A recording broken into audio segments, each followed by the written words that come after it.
A Lei do Triunfo. Curso prático em 16 lições. Ensinando pela primeira vez na história do mundo a verdadeira filosofia sobre a qual repousa todo o triunfo pessoal. Escrito por Napoleon Hill. Prefácio da terceira edição. Apresentando ao mundo esta nova edição da filosofia da Lei do Triunfo, os editores pedem permissão para escrever algumas palavras de justificado orgulho pelo bem que esses livros vêm causando. É sempre útil, para novos leitores, tirar estímulo e inspiração do que outros realizaram e conhecer as causas e os progressos que fizeram história no desenvolvimento de qualquer grande movimento que se empenha no aperfeiçoamento dos homens e mulheres da atual geração. Quanto ao que já foi realizado por outros, e quanto ao lugar ocupado por essas lições na vida nacional norte-americana, no momento presente, são dignas de reflexão as seguintes palavras de um antigo presidente dos Estados Unidos. Os interesses comerciais e industriais do país têm para com Napoleon Hill, o autor de Lei do Triunfo, uma dívida de gratidão. Sua influência é um perfeito antídoto para o radicalismo e para o bolchevismo. E um médico escreveu: o autor acumulou um material que faz época para o esclarecimento da humanidade. Prevejo que Lei do Triunfo circulará em edições sucessivas e servirá para nutrir os espíritos mesmo numa posteridade remota. É esse um curso incomparável, e estou certo de que será um tesouro sem preço para todos os que seguirem os seus ensinamentos. O curso da Lei do Triunfo, tal como é apresentado agora, percorre um longo caminho a partir da primeira edição, pois apareceu primeiro na forma de pequenos panfletos. Hoje ampliada e apresentada na feição de livros, essa filosofia assumiu não somente uma importância capital na formação da carreira de homens de grande influência, como também conduziu à atual transformação que se observa nos estándares comerciais e sociais. A Lei do Triunfo tem viajado em torno do mundo, tem sido pedida de todas as partes do globo. Grandes quantidades da série de 8 volumes foram já adquiridas pelas diretorias de estabelecimentos comerciais e industriais para distribuição entre os empregados. Já recebemos pedidos de 1000 coleções de uma vez só. Tais resultados demonstram apenas uma coisa: essas lições são extraordinárias. Trata-se de começar um curso de leitura e instrução que deveria, com justiça, intitular-se As Mágicas Leis do Triunfo. Todo aquele que tiver uma parcela de ambição, por menor que seja, não poderá deixar de modificar-se percorrendo as lições deste curso, e modificar-se para melhor. Ninguém termina a leitura destas páginas sem encontrar uma nova orientação, uma compreensão mais segura do que pode realizar, e que, entretanto, não lhe parecia possível. O leitor é uma dessas pessoas, e esses livros lhe pertencem. Todos os volumes estão cheios de segredos sem preço, verdades magníficas, revelações inesperadas sobre todas as possibilidades atuais de cada um. Cada palavra penetra profundamente. As lições são escritas da maneira mais simples possível, numa linguagem ao alcance de qualquer pessoa. Há páginas e páginas de magníficas surpresas para todos os que necessitam de auxílio e inspiração. Há algo de substancial sobre construir uma vida nova.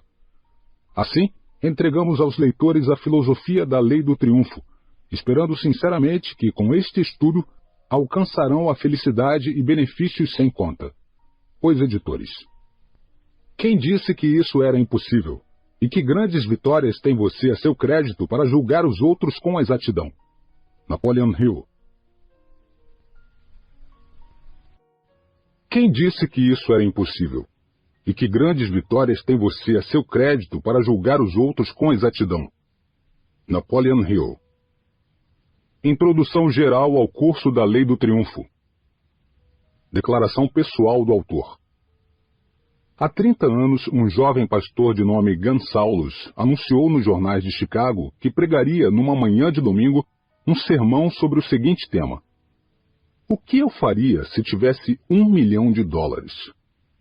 Esse anúncio atraiu o olhar de Philip D. Armour, o rei dos frigoríficos, que decidiu ir ouvir o sermão no qual o Dr. Gonçalves traçou o plano de uma grande escola técnica, onde moças e rapazes aprendessem a vencer na vida por meio do desenvolvimento da habilidade de pensar, em termos mais práticos do que teóricos, uma escola onde aprendessem fazendo. Se eu tivesse $1 milhão, disse o jovem pregador, fundaria uma escola assim. Depois do sermão, o Sr. Armour aproximou-se do púlpito e, apresentando-se ao pregador, disse-lhe: acredito que seja um jovem capaz de fazer o que diz. Vá ao meu escritório amanhã cedo e eu lhe darei o $1 milhão de que precisa. Há sempre fartura de capital à disposição dos que podem traçar planos práticos para serem levados a efeito. Foi esse o início do Armour Institute of Technology, uma das maiores escolas práticas da América do Norte.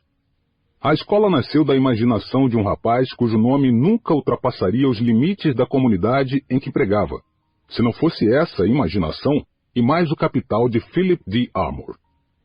Todas as grandes estradas de ferro, todas as grandes instituições financeiras, todos os empreendimentos comerciais de vulto e todas as grandes invenções tiveram início na imaginação de alguém.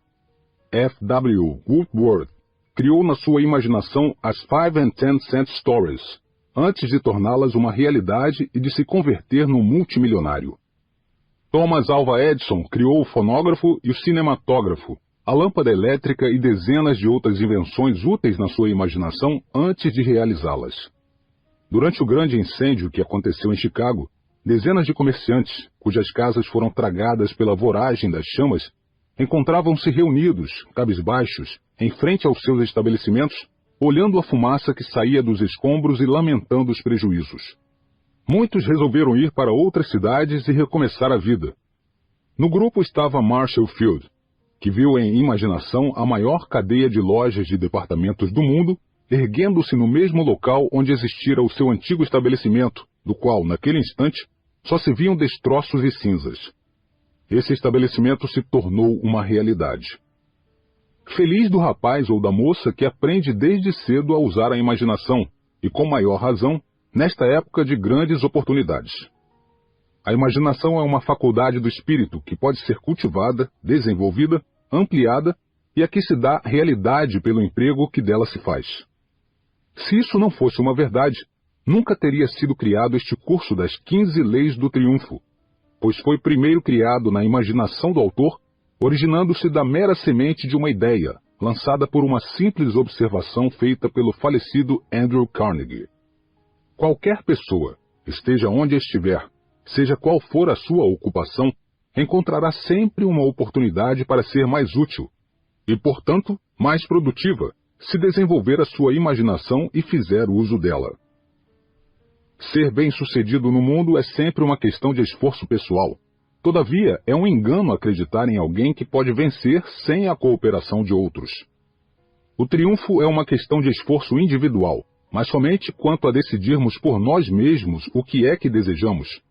Isso implica o emprego da imaginação. Daí por diante, para triunfar, trata-se de induzir os outros à cooperação de maneira hábil e inteligente. Porém, antes de se poder alcançar a cooperação dos outros, antes mesmo de se ter o direito de pedir ou esperar essa cooperação, é preciso demonstrar que se está disposto a cooperar também. Assim, a 8ª lição deste curso, o hábito de produzir mais trabalho do que o que lhe é pago, deve ser objeto de uma atenção séria e cuidadosa. A lei na qual se baseia essa lição poderá, por si mesma, praticamente garantir o triunfo a todos os que a empregarem em tudo o que empreendem. No fim da primeira lição, encontra-se uma tabela de análise pessoal, na qual 10 personalidades bem conhecidas são analisadas e comparadas. O leitor deve observar essa tabela com todo o cuidado, tomando nota dos pontos perigosos que significam fracasso para os que não prestam atenção a tais sinais. Dos 10 homens analisados, 8 são apontados como bem-sucedidos, enquanto 2 são considerados fracassados. Estude o leitor cuidadosamente a razão pela qual esses 2 homens fracassaram. Faça em seguida uma análise pessoal e, ao começar o curso, tire-se uma média em cada uma das 15 leis, escrevendo-a nas 2 colunas deixadas em branco, especialmente para esse fim. Ao terminar o curso, tire nova média, observando os progressos feitos. O propósito do curso é tornar as pessoas aptas a encontrar o meio de constituírem-se mais capazes no seu campo de atividade, Para isso, a pessoa será analisada e todas as suas qualidades classificadas a fim de que possa organizá-las e fazer delas o melhor uso possível. Pode acontecer que uma pessoa não goste do trabalho do qual se ocupa. Existem dois meios de ela se livrar de tal ocupação. Um é ter pouco interesse pelo trabalho, procurando apenas produzir o bastante para passar. Bem depressa encontrará uma saída, pois os seus serviços deixarão de ser procurados. O outro meio, e sem dúvida alguma o melhor, é tornar-se a pessoa tão útil e eficiente nesse trabalho a ponto de atrair a atenção favorável dos que têm o poder de promovê-la para um trabalho de maior responsabilidade e que seja mais do seu agrado. Está no direito de cada um escolher, dentre esses dois caminhos, aquele que deve seguir. Novamente chamamos a atenção para a importância da 9ª lição deste curso, por meio da qual é possível encontrar o melhor caminho para elevar-se. Milhares de pessoas passaram sobre a grande Calumet Copper Mine, sem descobri-la. Um homem sozinho fez uso da imaginação, cavou alguns metros de terra, investigou e descobriu a mais rica jazida de cobre do universo. Trata-se de uma grande verdade que não se deve esquecer. Napoleon Hill. Todos nós, neste mundo, caminhamos num momento ou noutro sobre uma mina Calumet. A descoberta é uma simples questão de investigar e fazer uso da imaginação. Este curso sobre as 15 leis do triunfo pode indicar ao leitor o caminho de sua mina, e ele ficará surpreso ao descobrir que, enquanto seguia as lições, pisava justamente sobre a rica jazida. Na sua conferência sobre Acres of Diamonds, Russell Cromwell nos diz que não é preciso procurar muito longe a oportunidade, que podemos encontrá-la justamente no lugar onde nos encontramos. Testemunho de gratidão do autor pelo auxílio que lhe foi prestado na realização desta obra. Este trabalho é o resultado de cuidadosa análise sobre a vida de trabalho de mais de 100 de homens e mulheres que conseguiram triunfos notáveis, cada qual no seu ramo de atividade. O autor passou mais de 20 anos a reunir, classificar, experimentar e organizar as 15 leis sobre as quais é baseado o curso. No seu trabalho recebeu valioso auxílio, quer em pessoa, quer estudando a vida de trabalho dos seguintes homens: Henry Ford, Cyrus H. K. Curtis, John D. Rockefeller, George S. Parker, Darwin P. Kingsley, Juiz Albert H. Gary, E. A. Filing, John W. Davis, Edwin C. Barnes, E. M. Stettler, Marshall Fields, Albert Hubbard, Charles P. Steinmetz, William H. French, Frank Vanderlip, Capitão George M. Alexander, Thomas A. Edison, George W. Perkins, Charles M. Schwab, Dr. Alexander Graham Bell, Edward Bock, Harvey S. Firestone, Henry L. Doherty, Woodrow Wilson, General Rufus A. Ayers, A. G. Lasker, Dr. Elmer Gates, Hugh Chalmers, Robert L. Taylor, Bob, Andrew Carnegie, Luther Burbank, Samuel Gompers, Dr. C. O. Henry, William Wrigley Jr., William Howard Taft, John Burroughs, James J. Hell, Dr. E. W. Strickler, George Eastman, John Wanamaker, F. W. Woolworth, J. H. Harriman, Theodore Roosevelt, Juiz Daniel T. Wright e E. H. Harriman. De todas as personalidades aqui citadas, Henry Ford e Andrew Carnegie são talvez os que merecem maior gratidão do autor, pois foram os que mais contribuíram para a organização do curso.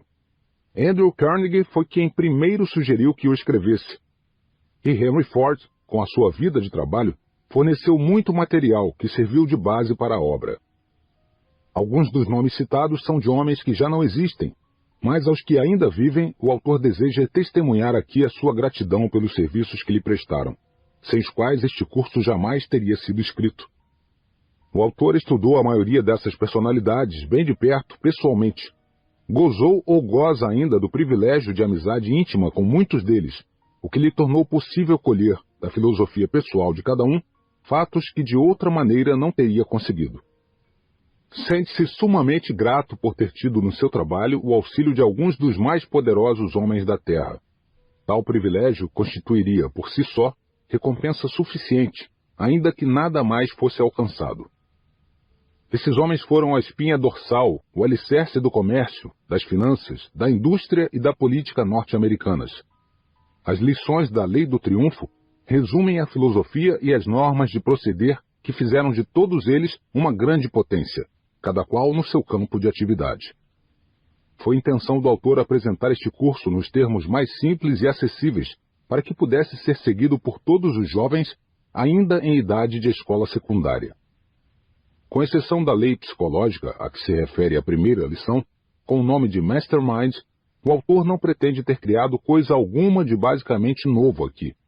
Limitou-se ele a organizar antigas verdades e leis conhecidas, dando-lhes uma forma prática, a fim de que possam ser interpretadas de maneira adequada na vida cotidiana do homem de hoje, que necessita de uma filosofia da simplicidade. Exaltando os méritos da Lei do Triunfo, o juiz Albert H. Gary declarou: há nessa filosofia duas características que me impressionaram vivamente. Uma é a simplicidade com que ela foi apresentada, e a outra é o fato de que a sua verdade é tão evidente a ponto de torná-la imediatamente aceita por todos. Aqueles que seguirem o curso devem evitar fazer juízos precipitados antes de terem lido as 16 lições. Isso se aplica especialmente a esta introdução, na qual se tornou necessário incluir ligeiras referências a assuntos de natureza mais ou menos técnica e científica. A razão de tal procedimento se tornará clara depois da leitura das 16 lições, sem omitir nenhuma. Aquele que seguir este curso com um espírito aberto e que se esforçar para que esse espírito persista até a última lição, será amplamente recompensado, adquirindo uma visão mais larga e real da vida como um todo.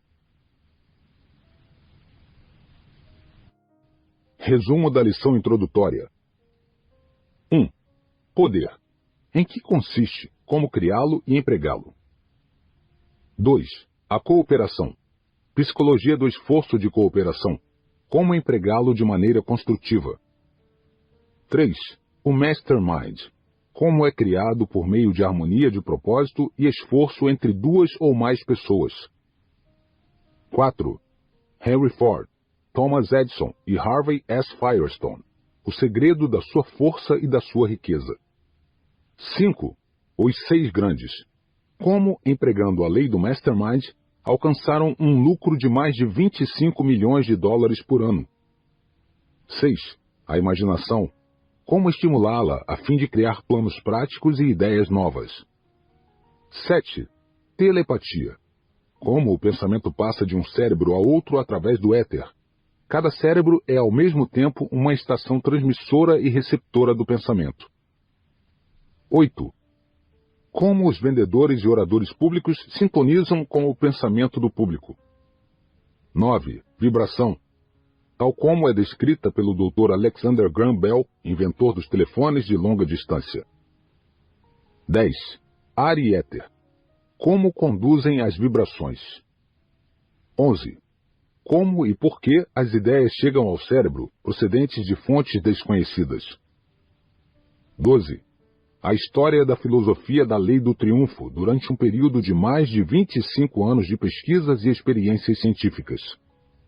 13. O juiz Albert H. Gary lê, aprova e adota o curso da Lei do Triunfo. 14. Andrew Carnegie lança a ideia do curso da Lei do Triunfo. 15. Como o treinamento por meio da Lei do Triunfo ajudou uma turma de vendedores a ganhar $1 milhão. 16. O espiritualismo explicado. 17. O esforço organizado, fonte de todo o poder. 18. Como analisar a si mesmo. 19. De que maneira se conseguiu realizar uma pequena fortuna explorando uma velha fazenda sem valor. 20. Há sempre uma mina de ouro no emprego que se exerce. Basta seguir as direções e cavar, procurando um metal. 21. Há muito capital pronto para desenvolver qualquer ideia prática ou qualquer plano que se possa imaginar. 22. Algumas razões de fracassos. 23. Por que Henry Ford é o homem mais poderoso do mundo e como se pode fazer uso dos princípios que o tornaram poderoso? 24. Por que razão algumas pessoas são antagonistas de outras, sem mesmo as conhecer? 25. O efeito do contato sexual como estimulante do cérebro e fator de saúde. 26. O que acontece na tradição religiosa denominada reavivamento. 27. O que nos ensina a Bíblia da natureza. 28. A química do cérebro. Como nos fará vencer ou nos destruirá. 29. O que se entende por momento psicológico na arte de vender. 30. O cérebro perde a sua vitalidade. Como restaurá-la? 31.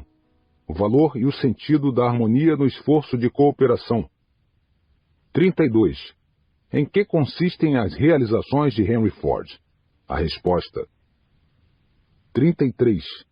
É esta a era do esforço cooperativo altamente organizado. 34. Como Woodrow Wilson tinha em mente a lei do Mastermind ao planejar a Liga das Nações. 35. O triunfo é uma questão de negociação inteligente com as outras pessoas. 36. Todo ser humano possui pelo menos duas personalidades distintas, uma destruidora e outra construtora. 37. A educação não significa, como se pensa geralmente, instrução ou aprender regras de memória. Na realidade, significa o desenvolvimento do cérebro humano vindo de dentro e por meio da prática. 38. Há dois métodos de acumular conhecimentos, por meio da experiência pessoal e através da assimilação de conhecimentos adquiridos mediante a experiência alheia. 39. Análise pessoal de Henry Ford, Benjamin Franklin, George Washington, Abraham Lincoln, Theodore Roosevelt, William Howard Taft, Woodrow Wilson, Napoleão Bonaparte, Calvin Coolidge e Jesse James. 40. Uma visita do autor depois da lição.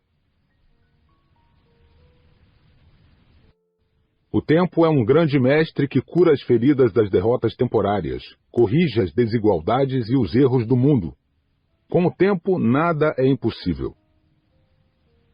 Primeira lição. O Mastermind. Querer é poder. Este é um curso sobre os fundamentos do triunfo. O triunfo é, em grande parte, uma questão de ajustamento do indivíduo ao ambiente da vida, sempre variado e em contínua transformação, num espírito de harmonia e equilíbrio. A harmonia é baseada na compreensão das forças que constituem o ambiente de cada um. Assim, este curso é, na realidade, um projeto, uma planta que pode conduzir diretamente ao triunfo, porque ajuda a pessoa que o segue a interpretar, compreender e tirar o máximo dessas forças que a rodeiam. Antes de iniciar o curso da Lei do Triunfo, o leitor precisa saber alguma coisa sobre a história deste curso. Precisa saber exatamente o que ele promete aos que o seguem até a assimilação completa das leis e dos princípios sobre os quais é baseado. Precisa conhecer tanto as suas limitações como as suas possibilidades, como auxílio na árdua luta por um lugar no mundo. Do ponto de vista de diversão, o curso da Lei do Triunfo não poderá, de certo, competir com algumas das publicações do gênero Snap Story, que estão à venda nas bancas de jornais. O curso foi criado e organizado para a pessoa de espírito sério, que dedica pelo menos parte do seu tempo a essa questão de vencer na vida. O autor não teve a intenção de competir com aqueles que escrevem apenas visando distrair o público. O seu objetivo ao organizar este curso foi duplo. Primeiro, ajudar o leitor a descobrir qual é a sua fraqueza. Em seguida, auxiliá-lo na criação de um plano definitivo para suplantar essa fraqueza. Os homens e as mulheres que alcançaram mais sucessos na vida tiveram que corrigir certos pontos fracos na sua personalidade antes de trilhar a estrada do triunfo. As mais destacadas dentre as fraquezas que se interpõem entre as pessoas e o triunfo são a cupidez, a violência, a inveja, a desconfiança, o espírito de vingança, o egoísmo, a tendência para colher onde não se semeou e o hábito de gastar mais do que se ganha. Todos esses inimigos comuns da humanidade e muitos outros que não foram aqui mencionados são tratados no curso da Lei do Triunfo de maneira que qualquer pessoa de inteligência mediana pode dominá-los sem grande dificuldade. É preciso saber logo de início que o curso da Lei do Triunfo já passou há muito pela fase experimental. Tem já a seu crédito um grande número de realizações dignas de análise e de estudo acurado. É preciso saber também que o curso foi examinado e aprovado por alguns dos espíritos mais práticos da atual geração. O curso da Lei do Triunfo foi primeiramente difundido na forma de conferências pronunciadas pelo autor praticamente em todas as cidades e em muitas das menores localidades dos Estados Unidos durante mais de 7 anos. Enquanto realizava essas conferências, o autor tinha auxiliares que observavam os auditórios com o propósito de interpretar a reação produzida e descobrir exatamente o efeito que as suas palavras tinham sobre o povo. Tal análise resultou em muitas transformações. A primeira grande vitória da filosofia da Lei do Triunfo foi alcançada quando o seu autor a empregou como base para um curso de treinamento de um grupo de 3.000 vendedores de ambos os sexos. Assim, tão grande grupo conseguiu ganhar mais de $1 milhão pelos serviços prestados num período de 6 meses aproximadamente. Os vendedores, quer particularmente, quer em grupo, que conseguiram êxito com o auxílio deste curso são muitos numerosos para que se possa mencioná-los nesta introdução, mas os benefícios alcançados por eles foram definitivos. A filosofia da Lei do Triunfo atraiu a atenção do falecido John R. Mellett, antigo editor do Daily News de Canton, Ohio, que se associou ao autor do curso e se preparava para deixar o seu posto no jornal quando foi assassinado a 16 de julho de 1926. Nenhum homem terá chance para desfrutar um triunfo permanente se não começar por olhar-se num espelho para descobrir a causa real de todos os seus erros. Napoleon Hill. O Sr. Mellett entrara em entendimento com o juiz Albert H. Gary, que era então presidente do Conselho da United States Steel Corporation, para oferecer o curso da Lei do Triunfo a todos os empregados da corporação, que custaria um total de $150 mil. O plano não foi realizado devido à morte do juiz Gary, mas esse fato é suficiente para provar que o autor da Lei do Triunfo produziu um sólido plano de educação. O juiz Gary era um magistrado eminentemente preparado para julgar o valor de tal curso, e o fato de haver ele analisado a filosofia da Lei do Triunfo e de estar disposto a investir nessa empresa $150 mil é prova da veracidade de tudo o que foi dito em favor do curso. O leitor observará nesta introdução geral alguns termos técnicos que não lhe são de todo familiares. Não consinta, porém, que isso o perturbe. Não tente entendê-los logo à primeira lição. A introdução destina-se apenas a servir de base para as outras 15 lições do curso e deve ser lida como tal. Nesta introdução não se fará um exame do leitor, mas ele precisa lê-la várias vezes, pois obterá a cada leitura um pensamento ou uma ideia que passara despercebida na leitura anterior. Encontra-se aí a descrição de uma lei de psicologia recentemente descoberta e que é o alicerce de todas as realizações pessoais. A essa lei o autor deu o nome de Mastermind, o que significa um espírito que se desenvolve por meio da cooperação harmoniosa entre duas ou mais pessoas que se aliam com o objetivo de realizar uma determinada missão. Se você é um vendedor, poderá experimentar com proveito a lei do Mastermind no trabalho de todos os dias. Verificou-se que um grupo de 6 vendedores, usando a lei com toda a sua eficiência, conseguiu lucros fabulosos. Julga-se em geral que a apólice de seguro de vida é uma das coisas mais difíceis de vender. Entretanto, não deveria ser, pois se trata de uma necessidade indispensável, mas assim é. Apesar desse fato, alguns vendedores da Prudential Life Insurance Company, cujas vendas eram poucas, formaram um pequeno grupo com o propósito de fazer uma experiência com a Lei do Triunfo.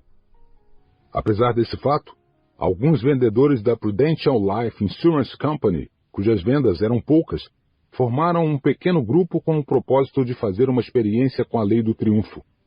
O resultado foi que cada vendedor conseguiu mais seguros durante os primeiros 3 meses da experiência do que durante todo o ano anterior. O que pode conseguir, com o auxílio desse princípio, qualquer grupo de vendedores inteligentes de apólices de seguro de vida que tenham aprendido a aplicar a lei do Mastermind, causará assombro até mesmo à pessoa mais otimista e imaginosa. O mesmo pode ser dito sobre pessoas que se dedicam à venda de mercadorias mais concretas do que apólices de seguro de vida. Tendo-se isso bem em mente, não será desarrazoado esperar que somente esta introdução poderá dar ao leitor uma compreensão suficiente da lei para transformar o curso inteiro de sua vida.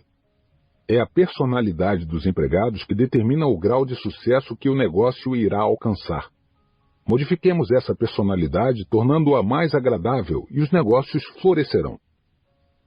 Em qualquer das grandes cidades dos Estados Unidos, é possível comprar artigos do mesmo gênero pelos mesmos preços em dezenas de estabelecimentos.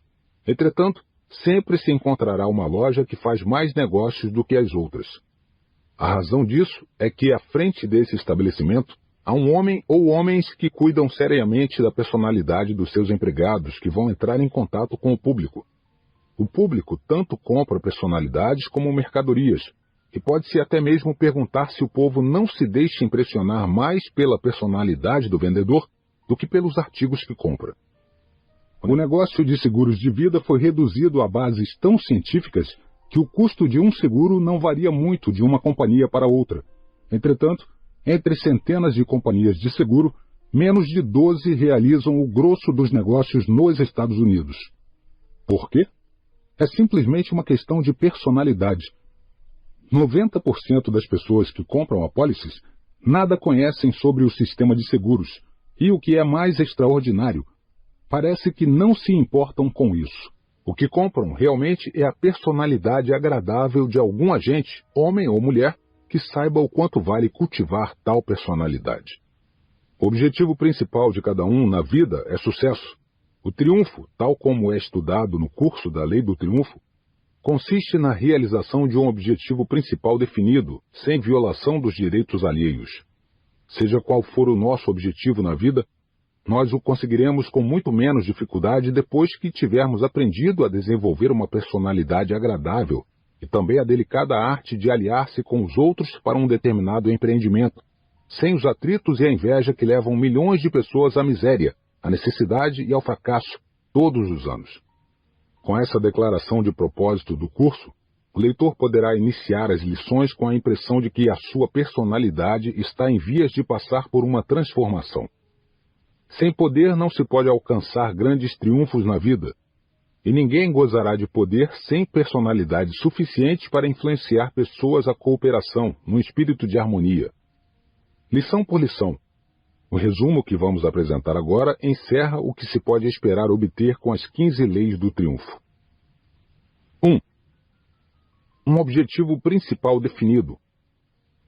Ensinará a maneira de economizar os esforços desperdiçados pela maioria das pessoas que vivem eternamente procurando encontrar a sua verdadeira ocupação na vida. Essa lição mostrará como se pode abandonar para sempre as coisas vagas e fixar-se em qualquer objetivo definido e justo. 2. A confiança em si mesmo. Ajudará a dominar os 6 temores básicos que constituem um tormento para a vida de todas as pessoas. O medo da pobreza, o medo da doença, o medo da velhice, o medo da crítica, o medo de perder o amor de alguém e o medo da morte. Ensinará a diferença entre o egoísmo e a verdadeira confiança em si, pois esta é baseada num conhecimento definitivo e útil. 3. O hábito de economizar. Ensinará a maneira de distribuir sistematicamente os rendimentos a fim de que seja possível acumular uma percentagem, formando-se assim uma das maiores fontes de poder individual que se conhece. Sem economizar não é possível vencer na vida. Não há exceção a essa regra e ninguém poderá escapar a ela. 4. Iniciativa e liderança. Mostrarão de que maneira é possível tornar-se um líder em vez de um adepto em qualquer campo de atividade. desenvolverão no indivíduo um instinto da liderança, que o levará pouco a pouco a gravitar no alto de todos os empreendimentos de que participar. 5. A imaginação. Estimulará o cérebro de tal forma que ele conceberá novas ideias para a realização do objetivo principal. Essa lição ensinará como erguer casas novas com pedras velhas, por assim dizer. Mostrará de que modo criar novas ideias com antigos e bem conhecidos conceitos e como empregar de uma nova maneira ideias antigas. Essa lição, por si só, equivale a um curso prático sobre vendas e é certo que será uma verdadeira mina de ouro para os que necessitam de conhecimentos. 6. O entusiasmo. Tornará possível infundir em todos aqueles com quem entramos em contato grande interesse por nós e por nossas ideias. O entusiasmo é a base de uma personalidade agradável. Precisamos ter tal personalidade para influenciar os outros a cooperar conosco. 7. Autocontrole. É a balança com a qual controlamos o nosso entusiasmo, dirigindo-o para onde desejarmos. Essa lição nos ensinará de maneira muito prática a nos tornarmos senhores do nosso destino e comandantes da nossa alma. 8. O hábito de produzir mais trabalho do que o que é pago. Uma das mais importantes lições do curso da Lei do Triunfo. Ensinará como tirar vantagens da lei do aumento de lucro, que nos assegurará um rendimento em dinheiro muito maior do que o trabalho feito. Ninguém se torna um verdadeiro líder em qualquer setor da vida sem adquirir o hábito de produzir mais e melhor trabalho do que aquele que lhe é pago. 9. Uma personalidade agradável. É a base sobre a qual devemos apoiar nossos esforços e, feito isso de maneira inteligente, encontrar-se-á facilidade para remover montanhas. Essa lição por si só tem feito dezenas de chefes de vendas. Tem desenvolvido líderes da noite para o dia. Ela nos ensinará a transformar nossa personalidade de modo que poderemos nos adaptar a qualquer ambiente ou a outra qualquer personalidade, de maneira tal que poderemos facilmente dominar. 10. Pensar com segurança. É uma das pedras fundamentais de todo o triunfo duradouro. Essa lição nos ensinará a distinguir os fatos da mera informação. Mostrará a maneira de organizar os fatos conhecidos em duas classes, os importantes e os sem importância.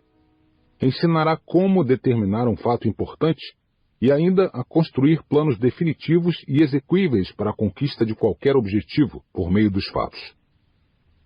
11. A concentração. Ensinará como focalizar a nossa atenção sobre um dado assunto até que tenhamos traçado planos práticos para dominar a questão. Ensinará a maneira de nos aliarmos aos outros, de modo a podermos fazer uso dos seus conhecimentos como um apoio para a execução dos nossos planos e objetivos. Adquiriremos também um conhecimento prático das forças que nos cercam e aprenderemos a empregar tais forças em favor dos nossos interesses. 12.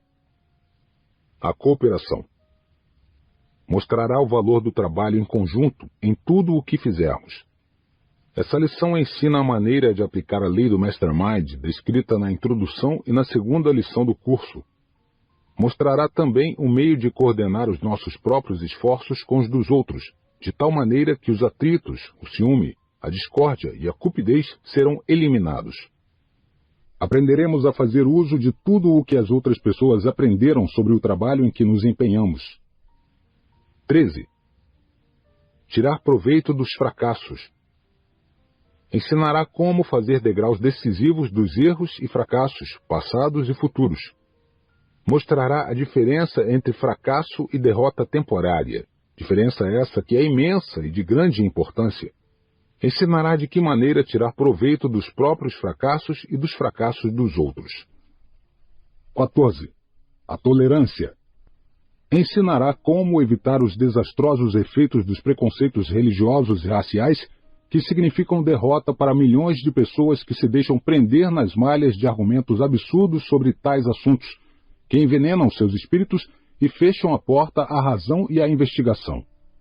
Essa lição é a irmã gêmea da lição sobre pensar com segurança, pois ninguém pode pensar com acerto sem praticar a tolerância. A intolerância fecha o livro do conhecimento e escreve na capa: Finis, aprendi tudo. A intolerância torna inimigos aqueles que deveriam ser amigos, destrói a oportunidade e enche o espírito de dúvidas, desconfianças e preconceitos. 15. Praticando a regra de ouro. Ensinará a fazer uso dessa grande lei universal de conduta humana, de tal maneira que se poderá facilmente conseguir a cooperação de qualquer pessoa ou grupo de pessoas. Se tiver que caluniar alguém, não fale, escreva. Escreva na areia, bem perto das ondas. Napoleon Hill.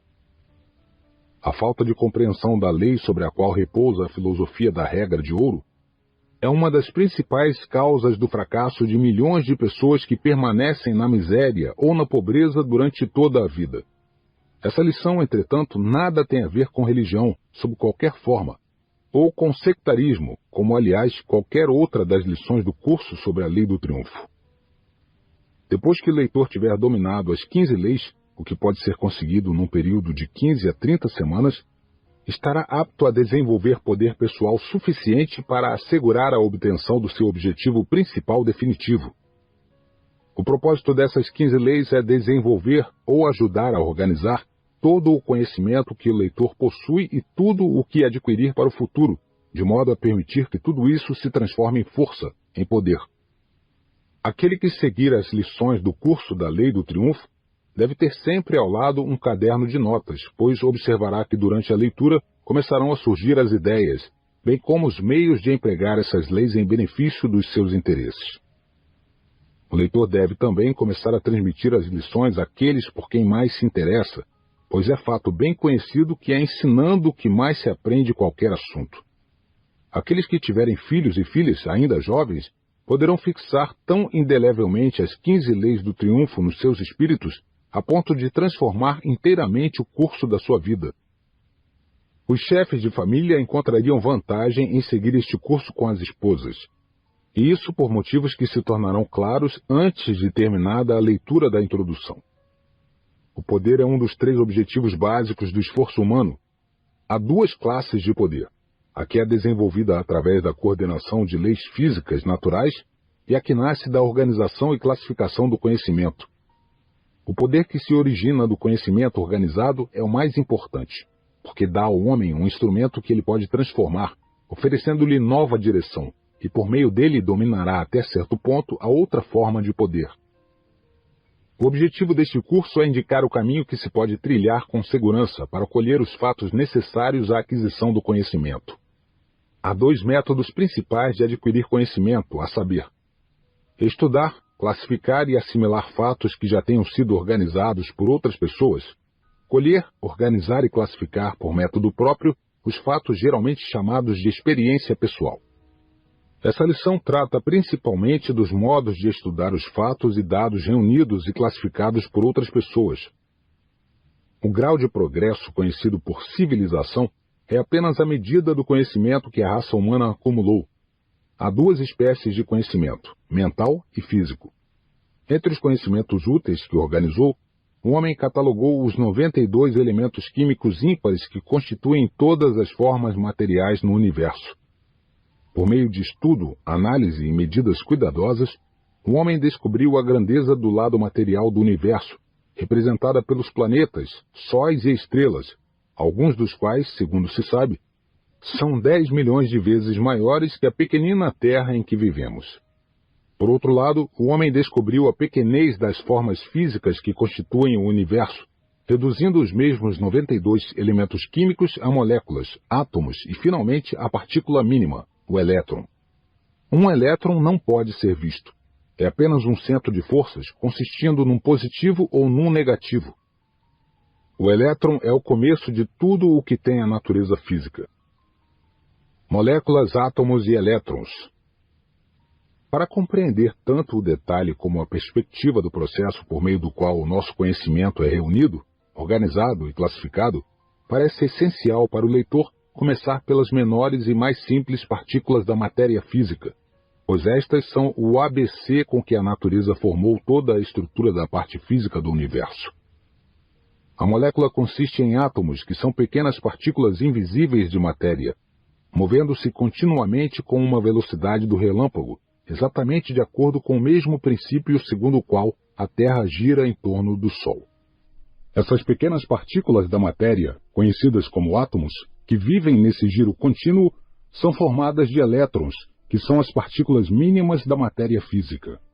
Conforme já foi dito, o elétron nada mais é do que uma força de duas espécies. O elétron é uniforme e apenas de uma classe, tamanho e natureza. Assim, num grão de areia ou numa gota de água, duplica-se todo o princípio sobre o qual opera o universo. Que maravilha! Que coisa estupenda! O leitor poderá ter uma pequena ideia da magnitude de tudo isso na próxima refeição que fizer, lembrando-se de que cada espécie de alimento que ingere, o prato que contém a comida, a toalha da mesa, a própria mesa, em última análise, nada mais são do que uma coleção de elétrons. No mundo da matéria física, quer contemplemos a maior estrela que cintila nos céus, quer o menor grão de areia encontrado na Terra, o objeto que observamos nada mais é que uma coleção organizada de moléculas, átomos e elétrons, girando um em torno do outro numa velocidade inconcebível. Cada partícula da matéria se acha num contínuo estado de movimento altamente agitado.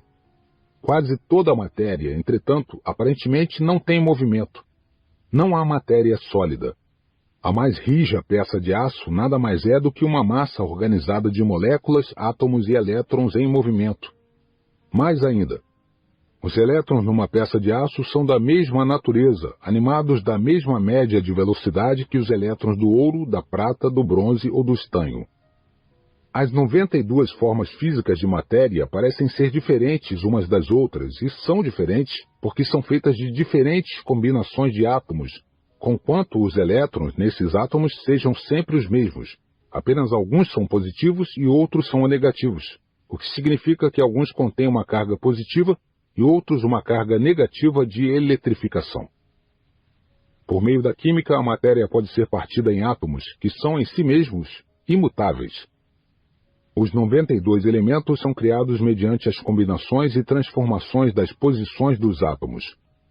Para ilustrar o modus operandi da química, em virtude da qual se processa essa transformação da posição atômica, falemos em termos da ciência moderna. Acrescentando-se 4 elétrons, 2 positivos e 2 negativos, ao átomo de hidrogênio, ter-se-á o elemento lítio. Retirando-se do átomo do lítio, composto de 3 elétrons positivos e 3 negativos, um elétron positivo e outro negativo, ter-se-á um átomo de hélio, composto de 2 elétrons positivos e 2 negativos.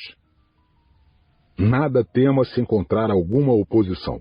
Lembre-se de que o papagaio do êxito ergue-se geralmente contra o vento da adversidade, e não com ele. Assim, pode-se ver que os 92 elementos químicos do universo diferem uns dos outros apenas quanto ao número de elétrons que compõem os seus átomos, e quanto ao número e combinação desses átomos nas moléculas de cada elemento. Por exemplo, um átomo de mercúrio contém 80 cargas positivas nos seus núcleos e 80 negativas. Se o químico pudesse tirar 2 dos seus elétrons positivos, teria conseguido instantaneamente o metal conhecido como platina. Se fosse um pouco além e tirasse daí um elétron negativo, o átomo de mercúrio perderia então 2 elétrons positivos e um negativo. Isto é, uma carga positiva ao todo, consequentemente, conservaria 79 cargas positivas no núcleo e 79 negativas, transformando-se assim em ouro. A fórmula por meio da qual essa transformação pode ser produzida tem sido objeto de pesquisas diligentes da parte dos alquimistas de todas as eras e dos químicos de hoje. É fato bem conhecido de todo químico que literalmente dezenas de milhões de substâncias sintéticas podem ser compostas de 4 espécies de átomos: hidrogênio, oxigênio, nitrogênio e carbono. As diferenças no número de elétrons nos átomos conferem-lhes diferentes qualitativas químicas, embora todos os átomos de qualquer elemento sejam quimicamente idênticos. As diferenças no número e na combinação desses átomos no espaço, em grupos de moléculas, constituem tanto as diferenças físicas como as químicas das substâncias, isto é, nos compostos. Substâncias inteiramente diversas são produzidas precisamente pelas combinações das mesmas espécies de átomos, mas em diferentes proporções. Tomemos de uma molécula de certas substâncias um simples átomo, e elas se transformarão de um composto necessário à vida e ao crescimento num veneno mortal. O fósforo é um elemento e assim contém apenas uma espécie de átomo, mas o fósforo é às vezes amarelo, outras vezes vermelho, variando conforme a distribuição espacial dos átomos nas moléculas que o compõem. Pode-se afirmar que o átomo é a partícula universal com que a natureza constrói todas as formas da matéria, desde o grão de areia até a maior das estrelas que cintilam no espaço. O átomo é o material de construção da natureza, com o qual ela faz erguer um carvalho ou um pinheiro, uma rocha de pedra e areia ou de granito, um rato ou um elefante. Alguns dos maiores pensadores têm julgado que o mundo em que vivemos e toda a partícula material que nele existe tiveram início quando dois átomos se ligaram um ao outro e durante centenas de milhões de anos de voo através do espaço, conservaram-se em contato, acumulando outros átomos, até que, passo a passo, a Terra se formou. Isso, acentuam eles, explicaria as diferentes camadas da substância terrestre, tais como as minas de carvão, os depósitos de ferro, de ouro, de prata, de cobre, etc. Achavam eles que a Terra girava no espaço e entrava em contato com várias espécies de nebulosas ou átomos, dos quais logo se apropriava, por meio da lei da atração magnética. Na composição da superfície da Terra, vê-se muita coisa que vem em apoio a essa teoria, embora não exista uma evidência positiva da sua veracidade. Essa breve referência aos fatos relacionados com as menores partículas da matéria será o ponto de partida para o nosso empreendimento, isto é, encontrar a maneira de desenvolver e aplicar a lei do poder. Já dissemos que toda matéria está em constante estado de vibração ou mobilidade, que a molécula é formada de partes móveis chamadas átomos, os quais, por sua vez, são formados de partículas que se movem com grande velocidade e que se chamam elétrons. O fluido que faz vibrar a matéria. Em cada partícula da matéria há um fluido invisível ou força que obriga os átomos a girar um em torno do outro, num ritmo inconcebível de velocidade. Esse fluido é uma forma de energia que nunca foi analisada. Assim, tem deixado perplexo o mundo científico. Para muitos cientistas, o fluido é a mesma energia que chamamos eletricidade. Outros preferem chamá-lo de vibração. Alguns pesquisadores acreditam que a velocidade com que essa força, como quer que a chamemos, se movimenta, determina em grande parte a natureza do aspecto dos objetos físicos do universo. Uma quantidade de vibração dessa energia fluido é a causa do que conhecemos com o nome de som. O ouvido humano pode captar apenas o som que é produzido mediante cerca de 32.000 a 38.000 vibrações por segundo. Quando a média de vibrações vai além do que chamamos som, essas vibrações começam a se manifestar na forma de calor. O calor começa com cerca de 1.500.000 de vibrações por segundo. Quando se eleva ainda mais, a escala de vibrações começa a registrar-se sob a forma de luz. 3 milhões de vibrações por segundo criam uma luz violeta. Acima desse número, as vibrações produzem os raios ultravioleta, que são invisíveis a olho nu, e outras radiações invisíveis. E ainda mais alto na escala, num grau que não se conhece ainda, segundo parece, as vibrações criam a força que produz o pensamento humano. Acreditamos que a porção de fluido de cada vibração, da qual nascem todas as formas conhecidas de energia, é de natureza universal, que a porção de fluido do som é igual à porção de fluido da luz, sendo a diferença entre o som e a luz apenas uma diferença de quantidade de vibração, e ainda que a porção de fluido do pensamento seja exatamente a mesma que a do som, do calor e da luz, diferindo apenas no número de vibrações por segundo. Da mesma maneira que só há uma forma de matéria que compõe a Terra e todos os outros planetas, sóis e estrelas, o elétron, há apenas uma forma de energia fluido que leva toda a matéria a permanecer num estado constante e rápido de movimento. Ar e éter. O grande espaço entre o Sol, a Lua, as estrelas e outros planetas contém uma forma de energia que se chama éter. Acreditamos que a energia fluido, que mantém em movimento todas as partículas da matéria, seja o mesmo fluido universal conhecido por éter e que preenche todo o espaço. A uma certa distância da superfície da Terra, calculada por alguns em cerca de 8 quilômetros, existe o que se chama ar, substância gasosa composta de oxigênio e nitrogênio. O ar é o condutor das vibrações do som, mas não conduz a luz ou as vibrações mais altas, que são conduzidas pelo éter. Esse é o condutor de todas as vibrações, desde o som até o pensamento. O ar é uma substância localizada, cuja função principal é alimentar a vida de todos os animais e plantas com o oxigênio e o nitrogênio, sem o que nenhum ser vivo existiria. Perto do cimo das montanhas muito altas, o ar se torna muito rarefeito, porque contém muito pouco nitrogênio, razão pela qual a vida vegetal não pode existir ali. Por outro lado, a leveza do ar constatada nas grandes altitudes consiste sobretudo em oxigênio, e é por essa razão que as pessoas atacadas de tuberculose são enviadas para as montanhas. Aquele que produz um trabalho superior ao salário, em breve estará ganhando um salário maior do que o serviço prestado. A lei do aumento dos lucros cuidará disso. Mesmo o nosso resumo sobre moléculas, átomos, elétrons, ar, éter, etc., pode parecer leitura um tanto pesada, mas era indispensável, pois esta introdução desempenha papel essencial como base para a lição.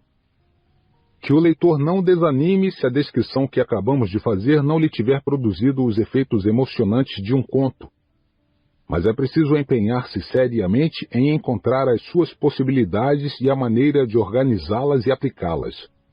Para completar com êxito essa descoberta, é preciso combinar a determinação com a persistência e um desejo bem definido de reunir e organizar conhecimentos. Em apoio às nossas teorias concernentes à vibração, transcrevemos as palavras do falecido Dr. Alexander Graham Bell, inventor do telefone e uma das mais reputadas autoridades sobre o assunto. Suponhamos que alguém tenha o poder de fazer uma barra de ferro vibrar com uma frequência determinada num quarto escuro. A princípio, quando a vibração for ainda vagarosa, seus movimentos serão indicados apenas por um dos 5 sentidos, o tato. Logo que as vibrações aumentarem, emitirão um som baixo, e então já apelam para 2 dos sentidos, o tato e a audição.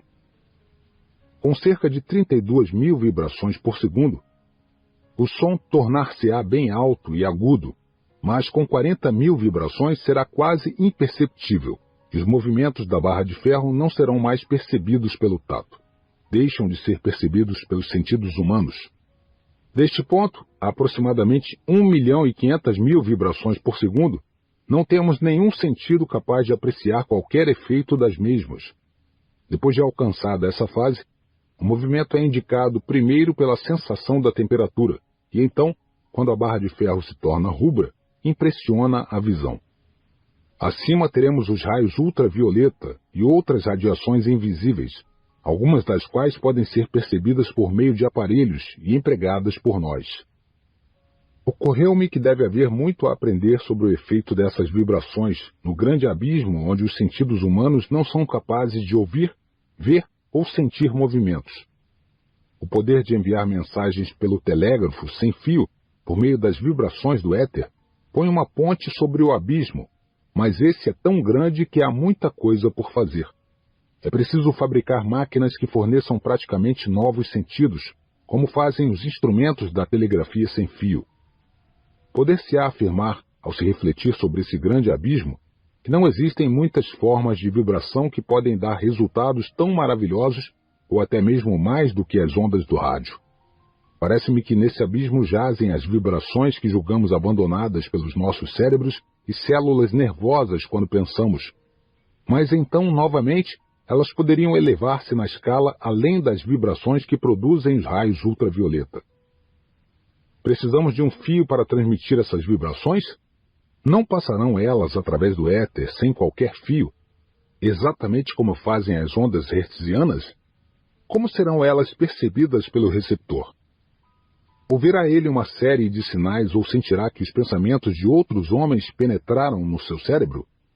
Podemos condescender com algumas especulações baseadas no que conhecemos sobre as ondas do telégrafo sem fio, que são, como já tivemos ocasião de dizer, tudo o que podemos reconhecer de uma vasta série de vibrações que teoricamente devem existir.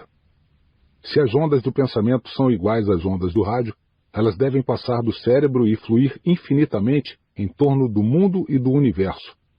O corpo, o crânio e outros obstáculos sólidos não constituiriam embaraços à sua passagem, pois elas passam através do éter que rodeia as moléculas de todas as substâncias, por sólidas ou densas que sejam. Pode-se perguntar se não haveria constante interferência e confusão se os pensamentos dos outros fluíssem através do nosso cérebro e estabelecessem nele pensamentos que não se originaram em nós? Como é que podemos saber se não interferem nesse mesmo instante com os nossos? Tenho notado muitos fenômenos de perturbações de espírito que nunca me foram possíveis explicar. Por exemplo, será a inspiração ou o desânimo que um orador sente ao dirigir-se ao público? Tenho experimentado isso várias vezes e nunca pude definir exatamente as causas físicas desse fato. Muitas descobertas científicas recentes, na minha opinião, anunciam o dia não distante, talvez, em que os homens lerão os pensamentos uns dos outros, em que os pensamentos serão enviados diretamente de cérebro a cérebro sem intervenção da palavra, da escrita ou de qualquer dos atuais meios de comunicação. Não será desarrazoado antever uma época em que veremos sem olhos, ouviremos sem ouvidos e falaremos sem língua.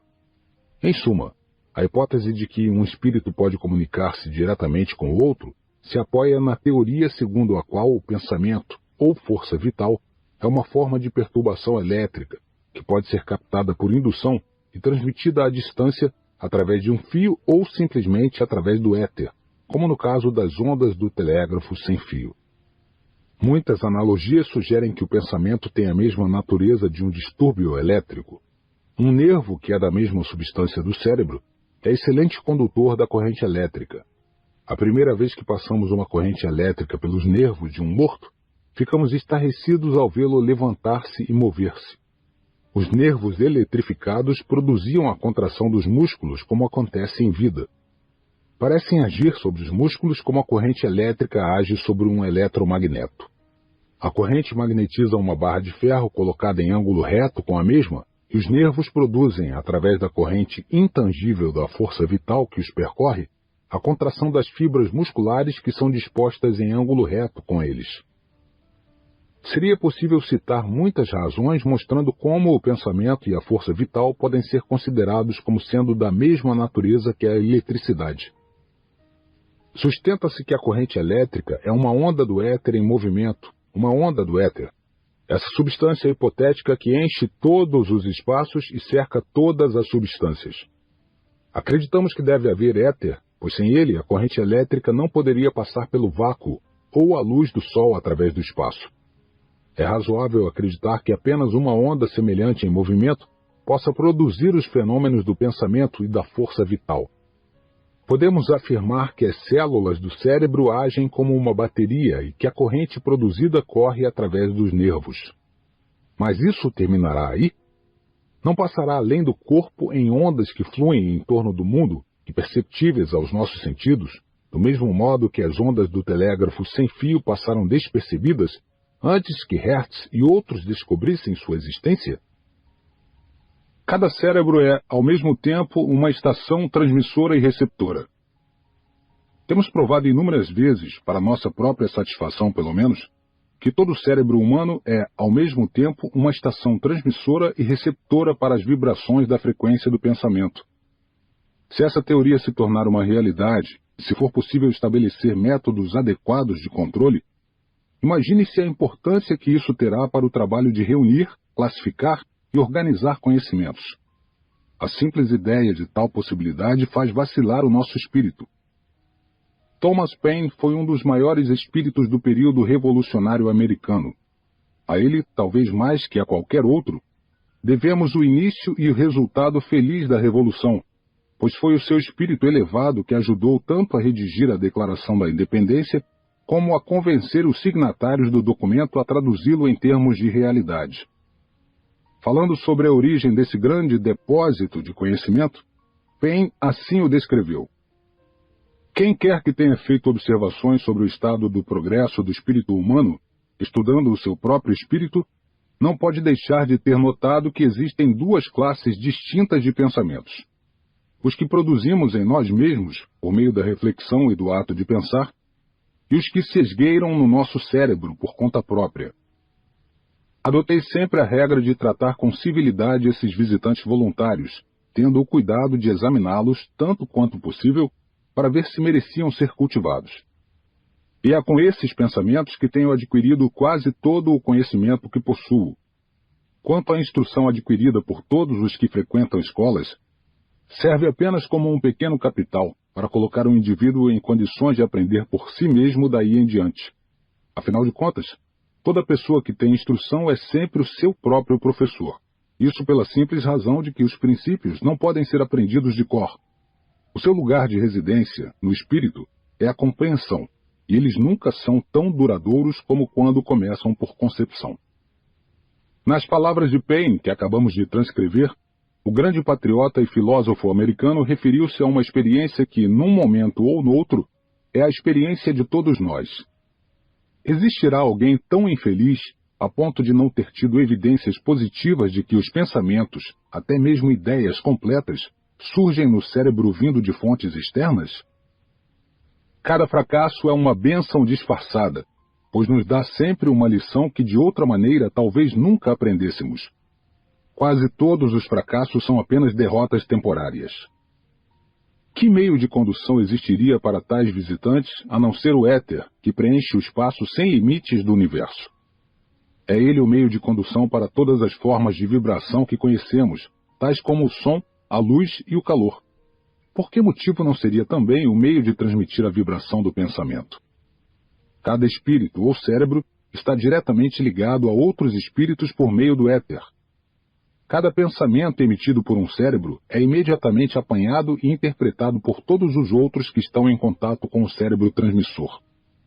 Temos tanta certeza disso como estamos certos de que a fórmula química H2O produz a água. A possibilidade de que o éter se torne o condutor dos pensamentos de cérebro a cérebro não é ainda a mais assombrosa das suas realizações. Acreditamos que toda vibração de pensamento emitida por qualquer cérebro e apanhada pelo éter é mantida em movimento, em ondas cuja extensão corresponde à extensão da energia empregada na sua transmissão. Que essas vibrações permanecem em movimento contínuo, que são uma das fontes das quais os pensamentos podem despontar no cérebro de que emanam, caso o outro cérebro esteja em contato constante e direto, através do éter, com o cérebro que transmitiu a vibração do pensamento.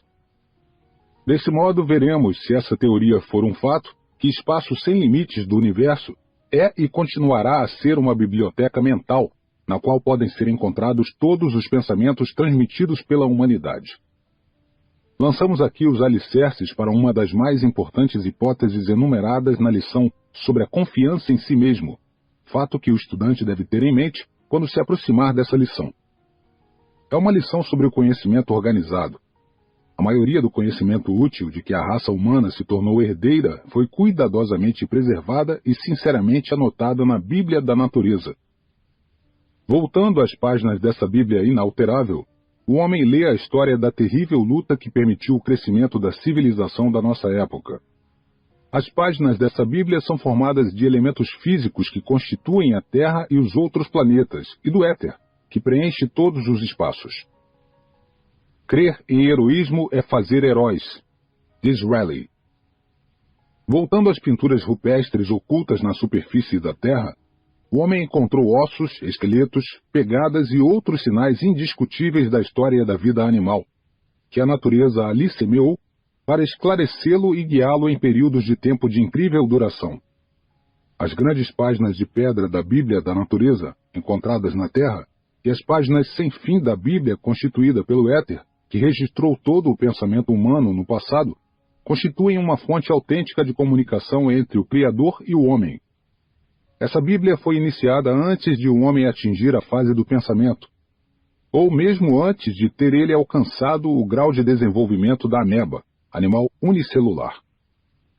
Não há poder humano capaz de alterar essa Bíblia. Além disso, ela conta sua história não em línguas antigas e mortas, ou em hieróglifos de raças semi-selvagens, mas numa linguagem universal, que pode ser lida por todos. A Bíblia da natureza, de onde tiramos todos os conhecimentos que vale a pena possuir, não pode ser alterada por nenhum homem. A descoberta mais extraordinária feita pelo homem foi a do princípio do rádio, que opera com o auxílio do éter, essa parte importante da Bíblia da natureza. Imaginemos o éter recolhendo a vibração ordinária do som e transformando-a de audiofrequência em radiofrequência e conduzindo-a para uma estação receptora sintonizada e fazendo-a voltar à sua primeira forma de audiofrequência, tudo isso em 1 segundo apenas. Não é de surpreender que tal força possa colher a vibração do pensamento e conservar essa vibração em movimento contínuo. O fato já estabelecido e muito conhecido da transmissão instantânea do som através do éter, por meio dos modernos aparelhos de rádio, faz passar do possível para o provável a teoria da transmissão do pensamento de um cérebro para outro. O Mastermind. Vamos agora dar mais um passo com a descrição dos meios e modos pelos quais o indivíduo pode reunir, classificar e organizar conhecimento útil, por meio de uma aliança harmoniosa de 2 ou mais espíritos, da qual nasce o Mastermind. O termo Mastermind é abstrato e não tem equivalente no campo dos fatos conhecidos, exceto para um pequeno número de pessoas que já realizaram cuidadosos estudos acerca do efeito exercido por um espírito sobre outros. Fizemos pesquisas em todos os livros e ensaios que pudemos conseguir sobre o assunto e não encontramos sequer a menor referência ao princípio aqui descrito com o nome de Mastermind. O termo nos atraiu a atenção pela primeira vez durante uma entrevista com Andrew Carnegie, conforme dissemos na segunda lição. A química mental. Acreditamos que a mente é formada pelo mesmo fluido universal, a mesma energia que constitui o éter que preenche o universo. É fato já bem conhecido, tanto dos leigos como dos homens que se dedicam às investigações científicas, que certas mentes se chocam quando entram em contato com outras, ao passo que algumas mostram grande afinidade entre si. Entre os dois extremos do antagonismo e da afinidade naturais, nascendo do contato mental, há uma grande possibilidade para as várias reações de um cérebro ao outro. Há casos em que um espírito se adapta tão bem a outro que o amor à primeira vista é o resultado inevitável do contato. Haverá quem não tenha tido uma experiência assim? Em outros casos, há um tal antagonismo que o aborrecimento mútuo se mostra claramente logo ao primeiro encontro. Isso acontece sem que as pessoas em questão tenham trocado uma só palavra e sem qualquer indício das causas que habitualmente agem como estímulo para o amor e o ódio. É inteiramente provável que a mente seja formada de um fluido, ou substância, ou energia, como quer que a chamemos, semelhante ao éter. Quando duas mentes se aproximam a ponto de haver contato, a fusão das unidades desse material mental, chamemos assim os elétrons do éter, produz uma reação química. Iniciam-se as vibrações que afetam os dois indivíduos, quer agradável, quer desagradavelmente. O efeito de tal contato é evidente até para o observador mais desprevenido. Todo efeito deve ter uma causa. Haverá coisa mais razoável do que suspeitar que a causa da transformação da atitude mental entre dois cérebros que acabaram de entrar em contato não seja outra senão a alteração dos elétrons ou unidades de cada mente, no seu processo diverso de combinação, no novo campo criado pelo contato? Com o objetivo de estabelecer uma sólida base para essa lição, nos aproximamos bastante do êxito ao admitirmos que o encontro, o contato de duas mentes, produz, em ambas, efeito evidente, ou um estado de espírito muito diferente do que havia antes. Conquanto isso fosse desejável, não é essencial saber qual é a causa dessa reação de mente para mente. Que essa reação se produz em todos os casos é fato conhecido, que nos dá um ponto de partida para podermos demonstrar o significado do termo Mastermind. Pode-se criar um Mastermind por meio da fusão de duas ou mais mentes num estado de perfeita harmonia. Com essa fusão harmoniosa, a química mental cria uma terceira mente, que todas as outras mentes podem fazer sua e empregar. Esse mastermind permanecerá disponível enquanto exista a aliança amigável e harmoniosa entre os indivíduos que concorreram para sua formação. Desintegrar-se-á, desaparecendo sem deixar vestígio, no momento em que cessar a aliança. O princípio da química mental é a base e a causa de todos os casos de almas irmãs e eterno triângulo, muitos dos quais, infelizmente, acabam nos processos de divórcio, provocando o ridículo que se origina da ignorância e da falta de educação, que dessa maneira fabrica escândalo com uma das maiores leis da natureza. Sabe-se em todo um mundo civilizado que os 2 ou 3 primeiros anos de vida em comum, no casamento, são sempre marcados por muitos desentendimentos, de natureza mais ou menos mesquinha. São os anos de ajustamento. Se o casamento resistir a esses desentendimentos, tem todas as probabilidades de se tornar uma aliança permanente. Isso é fato reconhecido por todos os casais. Mais uma vez, vemos o efeito sem compreendermos a causa. Embora existam outras causas que contribuam para isso, em conjunto, a falta de harmonia durante os primeiros anos de casamento é devida à lentidão da química mental para se fundir harmoniosamente. Em outras palavras, os elétrons ou unidades de energia que chamamos de mente, muitas vezes não são amistosos ou antagonistas em extremo logo no primeiro contato, mas pela constante associação, gradativamente, se adaptam harmoniosamente, exceto em casos raros, onde a associação teve um efeito oposto, gerando uma franca hostilidade entre essas unidades. É fato bem conhecido de todos que depois de viverem juntos alguns anos, um homem e uma mulher se tornam indispensáveis um ao outro, mesmo quando não existe entre os dois o mais leve resquício desse estado de espírito chamado amor.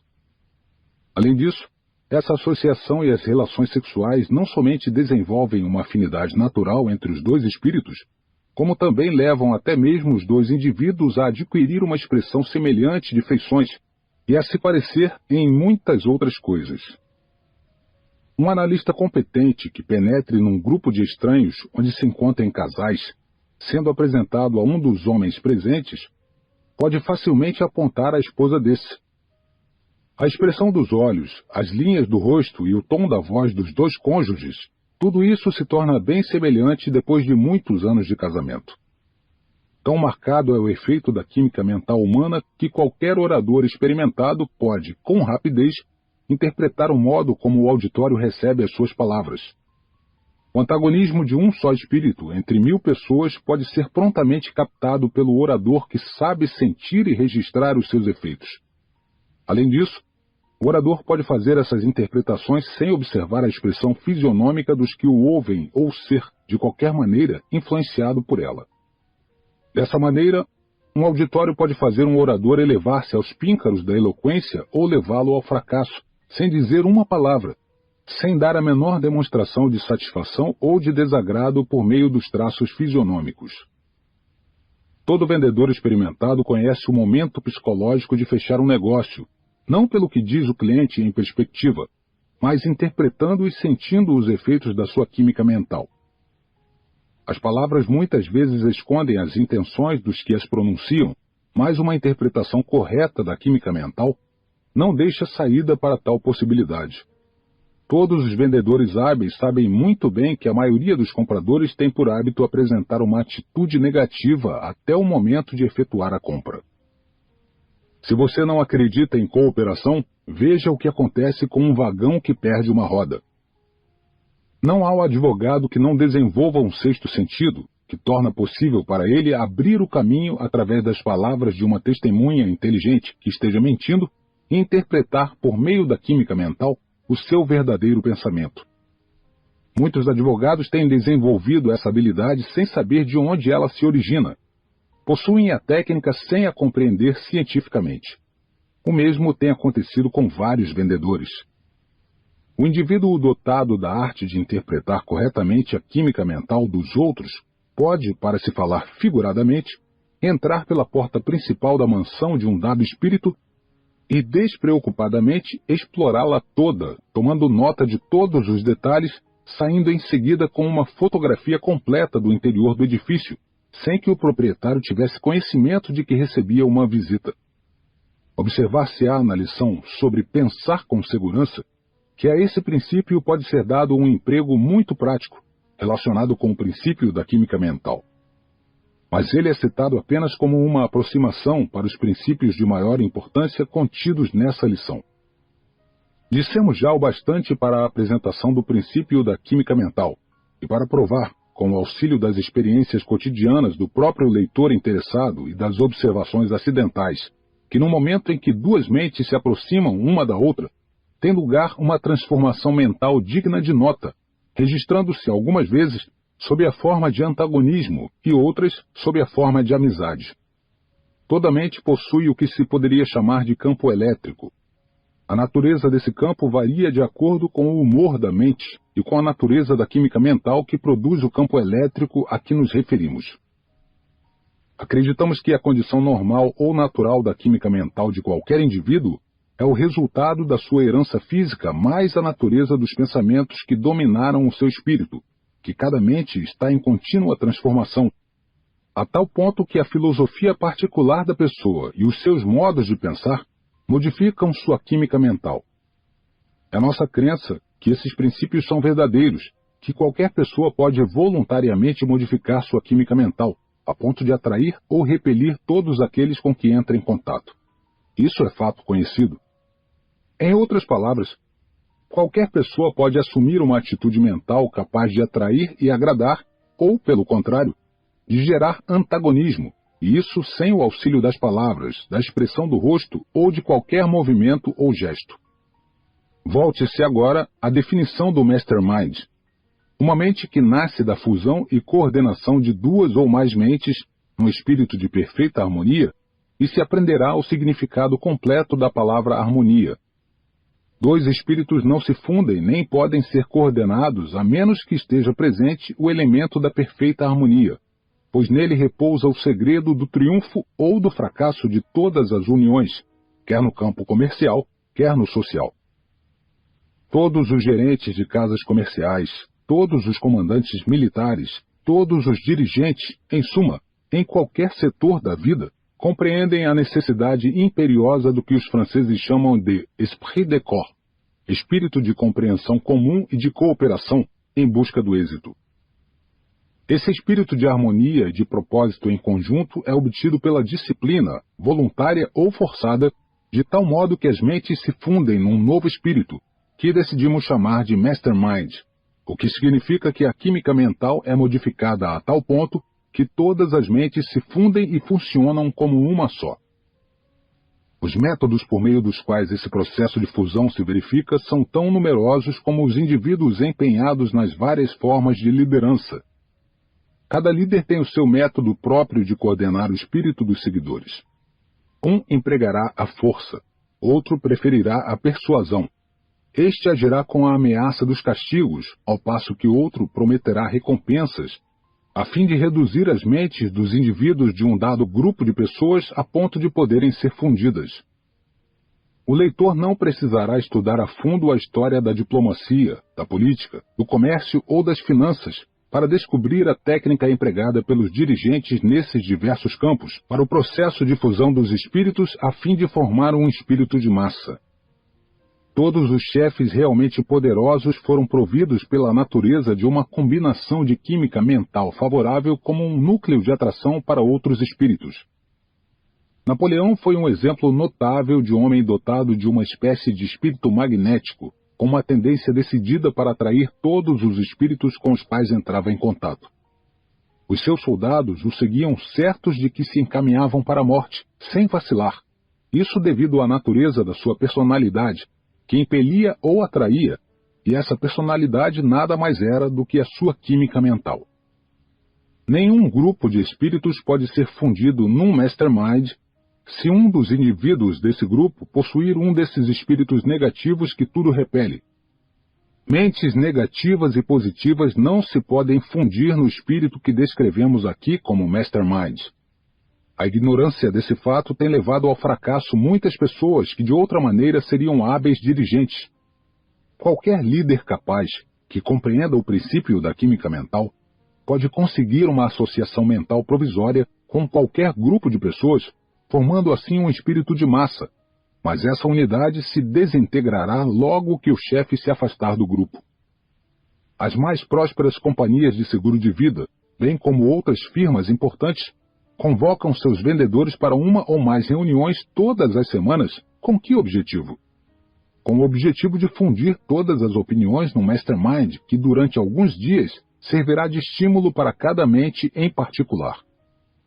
De modo geral, é certo que os líderes de tais grupos são inconscientes do que se passa em tais sessões, chamadas habitualmente de reuniões para apimentar. O programa dessas reuniões consiste em conferências pronunciadas pelo chefe e outros membros do grupo e esporadicamente de alguém de fora. Mas enquanto isso, os espíritos dos presentes estão num contato constante, fazendo uma interessante troca de energias. O cérebro humano pode ser comparado a uma bateria elétrica que, quando se torna exausta, faz a pessoa ficar desanimada e sem energia. Haverá quem não tenha experimentado isso? Quando está nesse estado de esgotamento, o cérebro humano precisa ser restaurado, e isso se faz através do contato com um espírito, ou espírito mais vitalizado. Os grandes líderes reconhecem a necessidade desse processo de recarregar, e ainda mais sabem como conseguir tal resultado. Esse conhecimento é a característica principal que distingue um chefe de um adepto. É uma felicidade saber conservar o cérebro vitalizado por meio de contatos periódicos com espíritos mais vigorosos. O contato sexual é um dos mais eficientes estímulos nesse processo de revitalização do cérebro, contanto que seja realizado de maneira inteligente entre um homem e uma mulher que sintam uma afeição real um pelo outro. Qualquer outra espécie de relação sexual tem uma característica desvitalizadora mental. Qualquer psicólogo competente pode recarregar um cérebro em poucos minutos. Antes de passarmos dessa breve referência sobre o contato sexual como um meio de revitalizar um cérebro esgotado, parece oportuno chamar a atenção para o fato de todos os grandes líderes, em todos os setores da vida em que tenham surgido, terem sido e serem pessoas de natureza altamente sexual. A palavra sexo não é uma palavra indecente e está em todos os dicionários. Entre os médicos mais bem informados e outros profissionais empenhados na defesa da saúde, há crescente tendência para aceitar a teoria de que todas as doenças começam quando o cérebro do indivíduo está em estado de esgotamento. Em outras palavras, é fato bem conhecido que quem possui um cérebro inteiramente são e vitalizado está praticamente imunizado contra todas as formas de doença. Todo médico inteligente sabe que a natureza ou a mente curam doenças todas as vezes que a cura é possível. Os remédios, a fé, os passes, a quiropatia, a osteopatia e todos esses estimulantes nada mais são do que artifícios para auxiliar a natureza, ou, falando mais propriamente, simples meios de pôr em ação a química mental com o fim de reajustar as células e tecidos do corpo, de revitalizar o cérebro e fazer assim com que a máquina humana funcione normalmente. O profissional mais ortodoxo admitirá a verdade dessa afirmativa. Quais, então, poderão ser as possibilidades dos futuros desenvolvimentos no campo da química mental? Empregando o princípio da fusão harmoniosa das mentes, é possível gozar de uma saúde perfeita. Com o auxílio desse mesmo princípio, pode-se desenvolver uma força suficiente para resolver o problema econômico, que é o problema de todas as pessoas. Podemos julgar das possibilidades da química mental por meio de um estudo das suas realizações passadas, sem esquecer o fato de que todas essas realizações têm sido em grande parte resultado de descobertas acidentais e da possibilidade de agrupamentos de mentes. Aproxima-se o tempo em que o professorado das universidades ensinará a química mental, como ensina agora outras matérias. Enquanto isso, as pesquisas e experiências abrem perspectivas para os estudiosos do assunto. A coragem é o exército que defende a alma, que a conserva livre da conquista, da pilhagem e da escravidão. Henry Van Dyke. Química mental e poder econômico. Que a química mental pode ser propriamente aplicada aos negócios cotidianos do mundo comercial e econômico é um fato demonstrável. Através da fusão de duas ou mais mentes, num espírito de perfeita harmonia, O princípio da química mental pode ser organizado de modo a desenvolver poder suficiente para tornar possíveis aos indivíduos cujas mentes estejam associadas realizações verdadeiramente extraordinárias. O poder é a força com a qual o homem consegue êxito em qualquer empreendimento, e esse poder, em quantidade ilimitada, pode ser alcançado por qualquer grupo de pessoas de ambos os sexos que tenham o dom de saber como integrar a sua personalidade e os seus interesses pessoais imediatos por meio da fusão ou associação das suas mentes num espírito de perfeita harmonia. Observe-se, procurando tirar proveito disso, a frequência com que a palavra harmonia aparece nesta introdução. Onde não existe a perfeita harmonia, não pode haver desenvolvimento de associação mental. As unidades mentais de um indivíduo jamais se fundirão com as unidades mentais de outro indivíduo, senão depois que as duas mentes forem despertadas e aquecidas pelo espírito da perfeita harmonia de propósitos.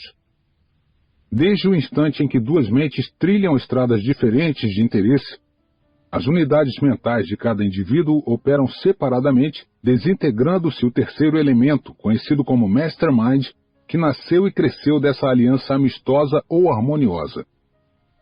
Estudemos agora alguns homens bem conhecidos que acumularam grande poder e também grandes fortunas por meio da aplicação da química mental. Comecemos por 3 homens, célebres pelas realizações que conseguiram nos seus respectivos campos de ação econômico, comercial e profissional. São eles Henry Ford, Thomas Alva Edison e Harvey S. Firestone. Dos 3, Henry Ford é o mais poderoso quanto ao poder econômico e financeiro. Muitos que o têm estudado julgam-no o homem mais poderoso dos que já viveram. Tanto quanto se sabe, é ele o único homem que existe ou já existiu, em todos os tempos, com poder suficiente para frustrar o truste do dinheiro nos Estados Unidos. Ford juntou milhões de dólares com muita facilidade, como uma criança enche seu baldezinho de areia quando brinca na praia. Os que estão bem informados a esse respeito dizem que se ele tivesse necessidade poderia enviar pedidos de dinheiro, reunir $1 bilhão e fazer uso dele dentro de uma semana. Ninguém dentre os que conhecem as realizações de Ford pode duvidar disso. Todos os que o conhecem sabem muito bem que ele o faria com a mesma facilidade com que a média dos homens paga o aluguel de casa todos os meses. Podia obter aquela soma colossal, se tivesse necessidade, por meio da aplicação inteligente dos princípios sobre os quais é baseado este curso. Quando os automóveis Ford ainda estavam no processo de aperfeiçoamento, em 1927, ele recebeu, segundo se sabe, encomendas de mais de 375 mil carros com pagamento adiantado em dinheiro. Calculando-se o preço de $600 por automóvel, isso importaria em $225 milhões. Ele recebeu essa quantia nababesca antes de entregar um só carro, a tal ponto chega a confiança na sua habilidade. Edison era, como todos sabem, filósofo, cientista e inventor. Foi talvez o mais profundo estudante da Bíblia, mas um estudante da Bíblia da natureza, e não das miríades de Bíblias feitas pelo homem. Tinha um conhecimento tão profundo da natureza que chegou a dominar e combinar, para o bem da humanidade, mais leis naturais do que qualquer outro homem no mundo inteiro. Foi ele quem conseguiu juntar uma ponta de agulha e uma peça de cera, de tal modo que a vibração da voz humana pôde ser gravada e reproduzida nas modernas vitrolas. Do mesmo modo que conseguiu gravar e reproduzir a voz humana em discos, Edison talvez ainda realizasse a captação e interpretação corretas das vibrações do pensamento que palpitam no éter do universo. Foi ele quem primeiro dominou a centelha, transformando-a em luz para o uso do homem por meio da lâmpada elétrica. Foi Edison quem deu ao mundo o cinema. Esses são apenas alguns dos seus feitos notáveis, milagres modernos que realizou, não por meio de truques, sob qualquer pretenso poder sobre-humano, mas sim no meio da luz clara da ciência. Esses milagres ultrapassam a todos os narrados nos livros de ficção. Firestone é o espírito que movimenta a grande indústria de pneumáticos Firestone, em Akron, Ohio. Suas realizações industriais são muito conhecidas em toda parte onde haja automóveis, para que seja necessário fazer aqui qualquer comentário especial a respeito. Esses 3 homens começaram sua vida comercial e profissional sem nenhum capital e com muito pouco tempo de escola, isto é, com muito pouco do que se chama habitualmente educação. Os 3 são hoje muito bem educados, muito ricos e poderosíssimos. Pesquisemos agora a fonte, a origem da sua opulência e do seu poder. Desse modo, não cuidaremos apenas do efeito. O verdadeiro filósofo deseja compreender a causa de um dado efeito. Sabe-se geralmente que Ford, Edison e Firestone são amigos há longos anos e que antigamente tinham por hábito ir para o campo uma vez por ano para um período de descanso, meditação e recuperação. Mas não se sabe bem, talvez nem eles próprios o saibam, que há entre os 3 um laço de harmonia que os levou a uma fusão de espírito que é a fonte real de todo o poder. Essa mente que surgiu do contato dos 3 homens facilitou-lhes uma combinação de forças e fontes de conhecimento com os quais a maioria dos homens não está ainda familiarizada. Se o leitor duvida do princípio ou dos efeitos aqui descritos, deve lembrar-se de que mais da metade da teoria aqui abordada já é fato conhecido. Por exemplo, é mais que sabido que esses 3 homens gozam de grande poder e que são riquíssimos, que começaram sem capital e com muito pouco estudo, e que tinham contato mental periódico uns com os outros, que foram sempre amigos, vivendo em harmonia, e que as suas realizações são tão notáveis a ponto de ser impossível compará-las com as de outros homens nos seus respectivos campos de atividade. Esses efeitos são conhecidos praticamente por qualquer menino de escola no mundo civilizado, assim não pode haver mais discussão a esse respeito. No que se refere à causa das realizações de Ford, Edison e Firestone, podemos estar certos de uma coisa: elas não foram, de maneira alguma, conseguidas à custa de truques, de embustes, meios sobrenaturais, revelações ou qualquer outra forma de lei que não fosse natural. Esses homens não são prestidigitadores. Trabalham com as leis naturais, leis que, na maioria, são bem conhecidas de todos os economistas e líderes no campo da ciência, excetuando, possivelmente, a lei em que se baseia a química mental. Essa não está ainda suficientemente desenvolvida para ser classificada pelos homens de ciência no seu catálogo de leis conhecidas. Um mastermind pode ser criado por qualquer grupo de pessoas que desejem coordenar as suas mentes no espírito de perfeita harmonia. O grupo pode ser composto de qualquer número a partir de 2. Os melhores resultados são conseguidos quando se fundem 6 ou 7 mentes. Já se sugeriu que Jesus Cristo descobriu a maneira de empregar o princípio da química mental e que os seus milagres nasceram do poder que ele desenvolveu através da fusão dos espíritos dos seus 12 apóstolos. Acentuou-se que, quando um dos discípulos, Judas Iscariotes, traiu o mestre, a associação mental desintegrou-se imediatamente e Jesus enfrentou a catástrofe suprema da sua vida.